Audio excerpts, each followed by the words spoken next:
What's up, man? Have you ever wanted to or dreamed about placing a trade right before you go to sleep and then waking up that next morning 90 to 100 pips in profit? Of course you have. So has every other trader in the world, and that's exactly what happened to us last night. And in this video, what I want to do is show you a strategy you can implement into your own trading, show you a process you can do in order to make that happen for your own trading as well, so you can look at charts at night before going to sleep, place a trade, wake up in the morning, possibly in profit. Because no, of course it doesn't work out every single time. Every strategy has losses, but if you want to hear the process that I used in order to be up 100 pips in this morning after placing the trade last night, then stay through this entire video. Click that like button, make sure you're subscribed here to the trading channel, and I'll see you directly after the intro.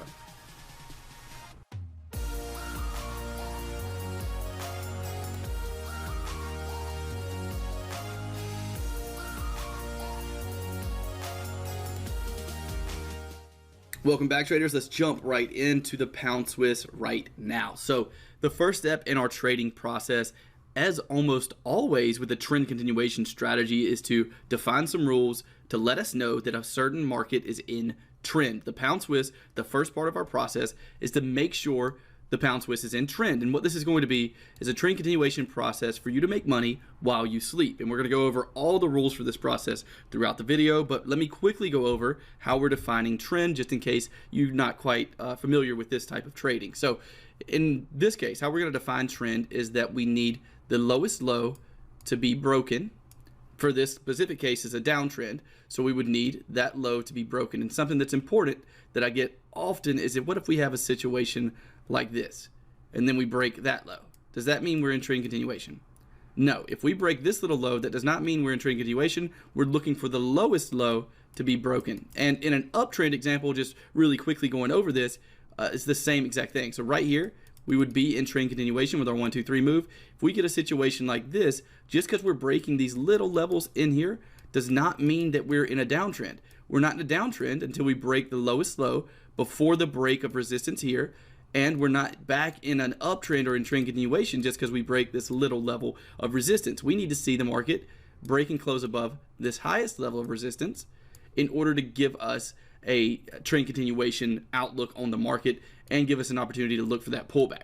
And that's what we're going to be waiting on. That's what we're looking at in terms of trend, and that's how we're avoiding the noise in the market of these little pullbacks up and down. So that's going to be trend. That's going to be the first step of the process of trading overnight and making money by the morning, is to look for a trending market with those defined rules. So here we are on the 4-hour chart of the pound Swiss, and this is actually more of a day trading strategy, and this is actually done not on a 4-hour chart. We're going to place the trade on a 1-hour chart, and that's where we place this trade. But looking at the trend of this market, let's go ahead and scroll out just a bit so you can see this a little bit better.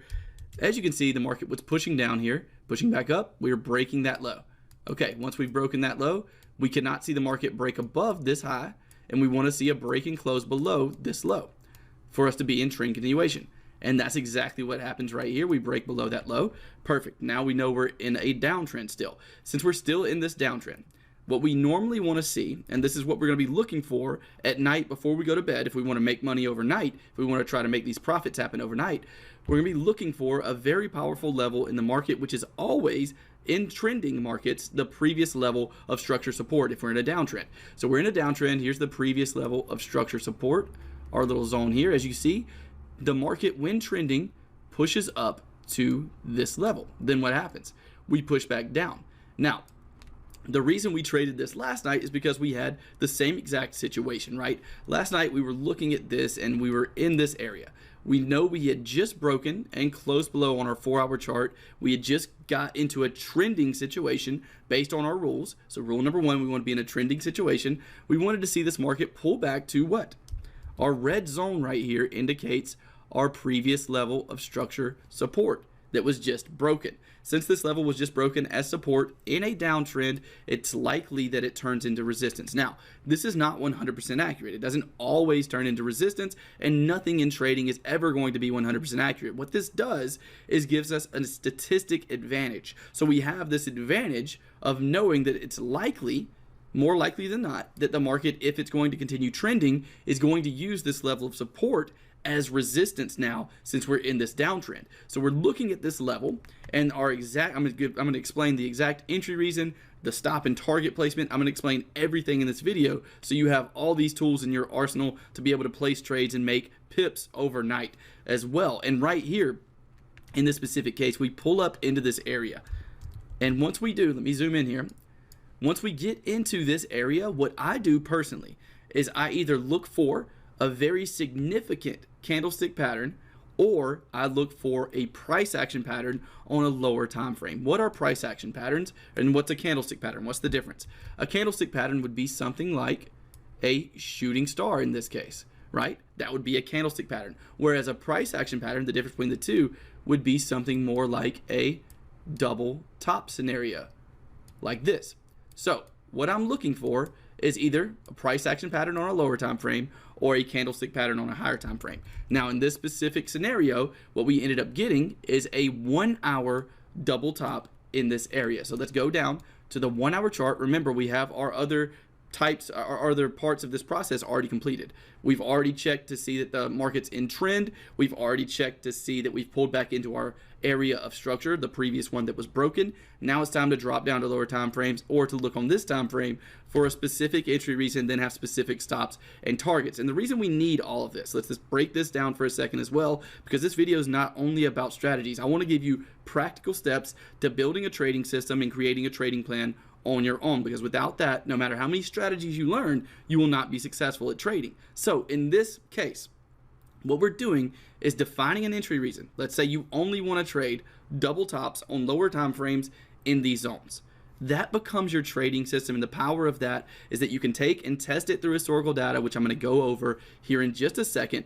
But what you're going to do, test it in historical data, has a bit of a difference than a normal strategy, because of the fact that we're trying to create a system that you can look at from the time, let's say, you get off work until the time you go to sleep. You can place your trade and let the profits roll in overnight, or the losses, because of course every trading system has losses. But the point of this is that we hope you win more than lose, and we're going to try to create that kind of advantage, or we make more with a bigger risk to reward ratio when we win than when we lose. So let's look at this. And on this specific trade on the 1 hour chart, we're going to take a look at this double top.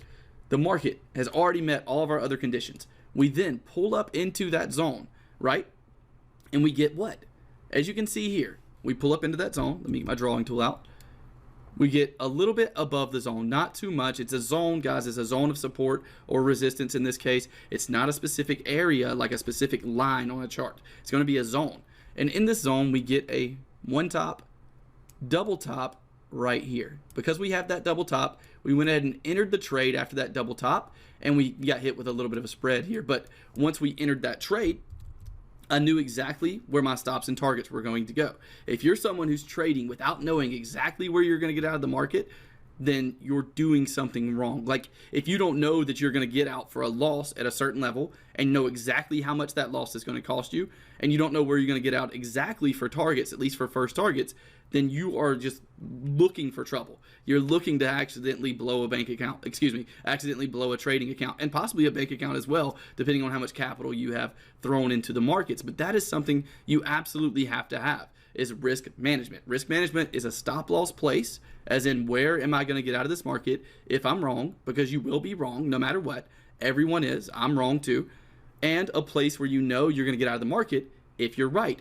Along with that, you need to know exactly what you're risking every single time. Let's say you have a $1,000 account and you want to risk 1% of that account. You need to make sure that you're only risking $10 every single time that you place this type of trade. So that's something you need to prepare for with your risk management plan. We'll talk a little bit more about that here in just a second. But for now, let's take a look at this. So we have this double top for our stop loss placement.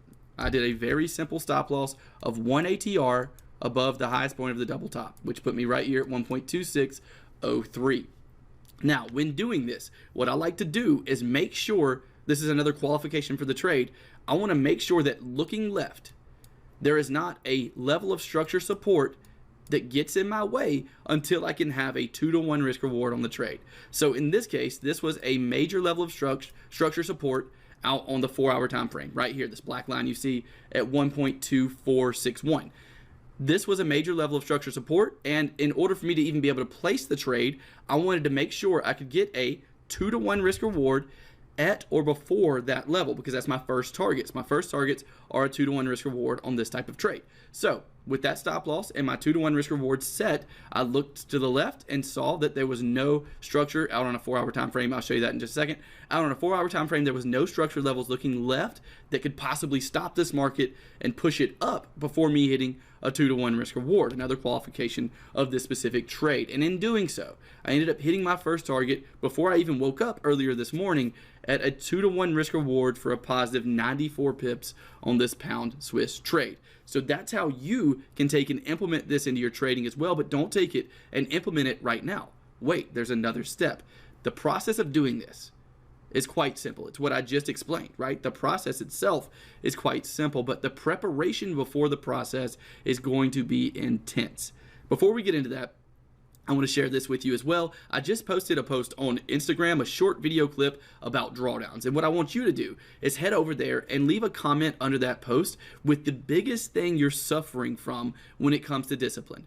Some examples of this would be maybe you move your stop loss way too much and it causes your losses to be bigger than they should be. Maybe you risk a little bit too much of your account for every single trade. Or maybe you do something else along the lines of discipline, like not following your strategy or system that you really need help with. And what I'm going to do is I'm going to look at all of those comments, and the most popular one is one that I'm going to do a video on next week to help you guys with that side of your trading a little more than the technical side, help you on the psychological side of trading. And also, one lucky commenter, one lucky person that comments is going to get lifetime access to all of our paid programs. And don't worry, if you're already signed up for some of the paid programs, you'll get a full refund and lifetime access. So head over there and do that. And now we're going to talk about how you can validate this system in historical data, because that's the next step. What you want to do is make sure that you have this, but you have this strategy only on the pairs that it works best on, right? You want this strategy only on the pairs that it's going to work best on. You want to have a set risk management plan, and in order to do that,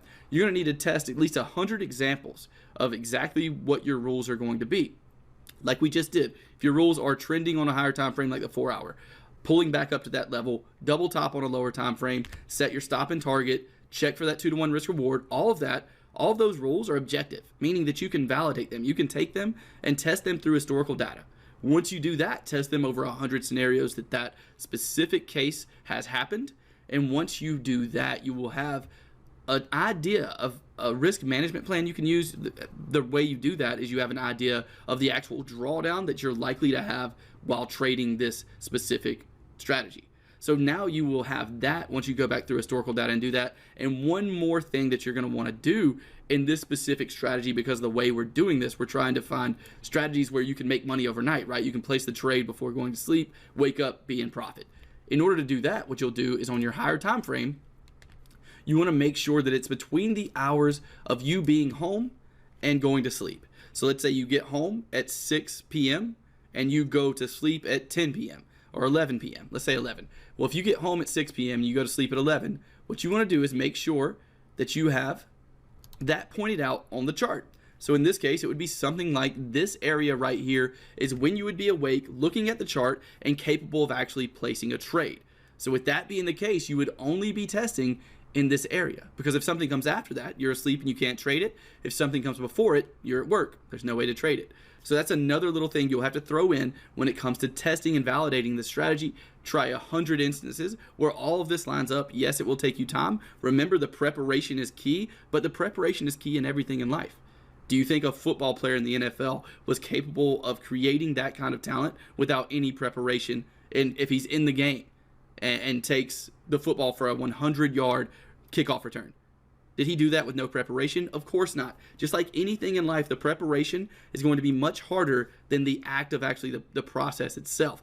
Abraham Lincoln is famous for a quote he said, and that quote was, "If a man asked me to chop down a tree in 4 hours, I would spend the first 3 hours sharpening the blade of the axe." So you see, in that same sense, you need to spend your first 3 hours sharpening your blade, as in doing that preparation, the back testing, and all of the risk management plan, creating the full trading plan. That's what's really necessary in order to create real success. But now you have an idea of a strategy you can use and actually start testing. That's what I wanted to do in this video, and also give you a little bit of the how-tos on backtesting it yourself as well. Now what we're going to do is actually take a look at a couple of other zones we pointed out this week in the Pro Trader report. I'm going to talk you through a little bit of how we pointed those zones out and talk you through exactly what's happened since then. So first off, let's head over to the pound dollar. This is the first one I want to look at. And in the Pro Trader report that I will put to the left-hand side of your screen, I hope I'm pointing in the right way, to the left-hand side of your screen, we pointed out an area. Let me drop this back to the daily chart. On the daily chart, we pointed out an area between 1.2524, which you can see on the picture now, and 1.2455.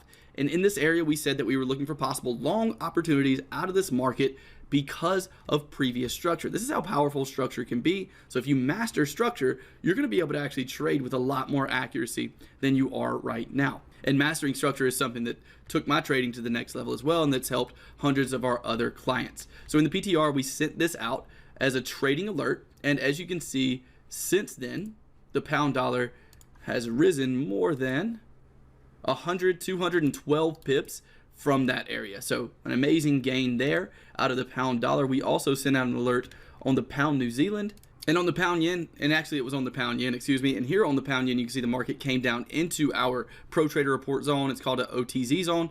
Optimal trading zone is what it's short for. And from this zone, we had a nice rise of over 180 pips from this zone as well. So really good scenarios of trading created by mastering levels of structure. And I'll show you those as well on the Pro Trader report right here. So here we have the pound dollar and also the pound yen, where we pointed out those zones. And if you're interested in getting these Pro Trader reports every single Monday to help with your own trading and your own mastery of structure levels, along with a full training course that explains in more detail how we point out these very accurate levels of structure, then feel free to check out the Pro Trader report in the description below. If you want some more advanced trading than that, then we do have the EAP training program as well, which has helped hundreds of traders around the world improve their trading. If you've been a part of either of those programs, feel free to comment down below and let me know what you think so far. And finally, if you want some free education, make sure to click the link in the description labeled free training to get your hands on some free strategies. We go over a little more detail on in that as well. So that has been today's video. I hope it's been helpful.